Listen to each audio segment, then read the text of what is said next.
Can you please give us a brief description of what your role is as a sales agent? My role as a sales agent is to represent producers' films to buyers and or distributors worldwide.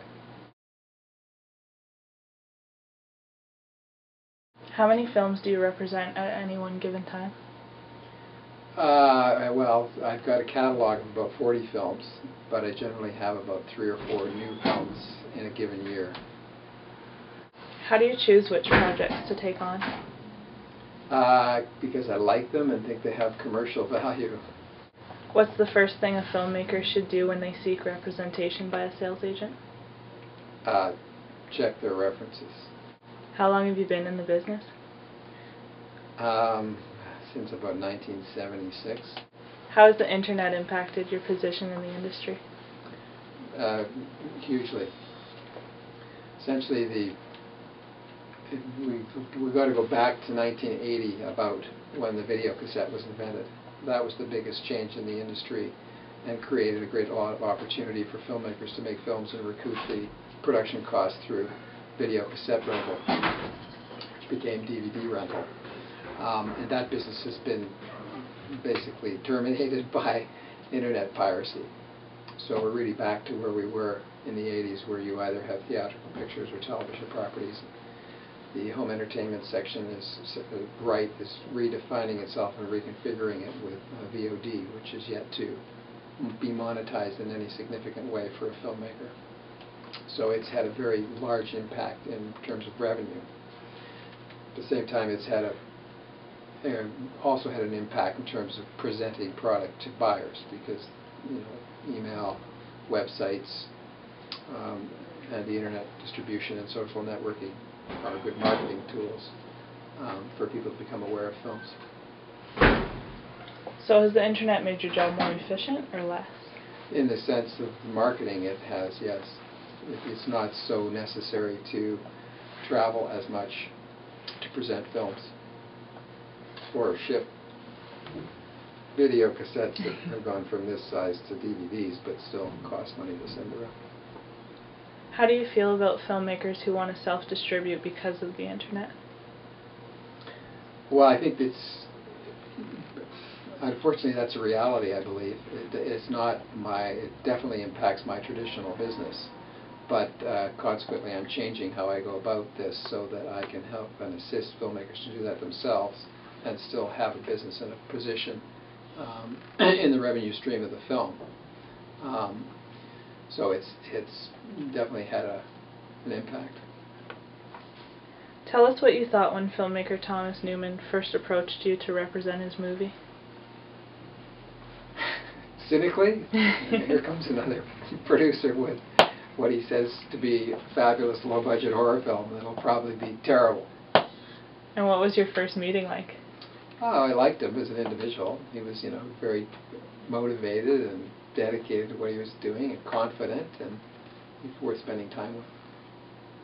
What was your initial reaction after watching his $5,000 film, Bong of the Dead? Oh, it's not bad. Yeah, he did a good job for $5,000.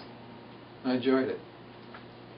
Have you had many films in the past that were created for so little but have reached such a global audience? Not for that little, no. And I've had some that have been close, made for under $50,000 that have. And anything that was done 5 years ago will have done better than anything done now, just because of the change in the marketplace. How do you find working with Thomas Newman, who is so involved in his project? He's high maintenance. He's hard to put to one side and do something else. But it's okay. That's part of the territory. What I'm doing here is providing a service to a filmmaker. So if some of them demand more attention, then that's just the way it is. How does working with Thomas differ from working with any of your other collective filmmakers? Most of the other filmmakers I've worked with have not lived in Vancouver, so they're at a distance and therefore not around me as much. It's the biggest difference. Would you work with Thomas again in the future? We're talking about that, as an individual, yes, but it's all very project related. I can help him with films if I think I can help him with the film. If what he's trying to create is not something I can help him with, I'm going to tell him so and do my best to send him somewhere that will get the assistance he needs. What advice do you have for upcoming filmmakers who don't understand the distribution part of the film business? I guess the simplest shortcut would be for them to read the distribution, the delivery material schedule on the back of a distribution contract, so that they know how to budget for that when they make the film and are aware of what those items are, so that they don't fail to create them. Because the biggest complaint, one of the biggest reasons that distributors like to do business with people like me is that if I sell them something, they're going to rely on me to deliver the film.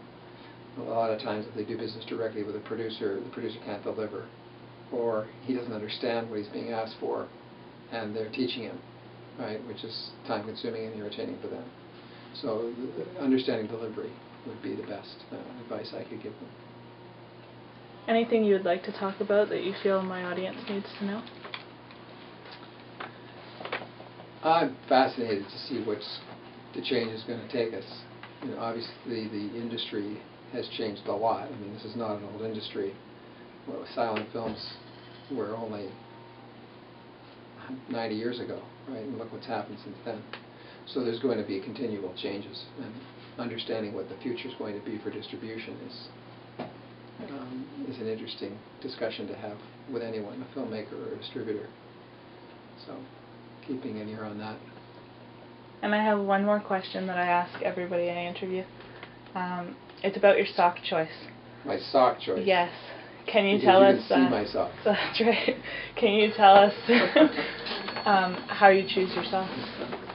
Well, they're black, and I have black pants and black shoes on, so I would normally pick my socks to match my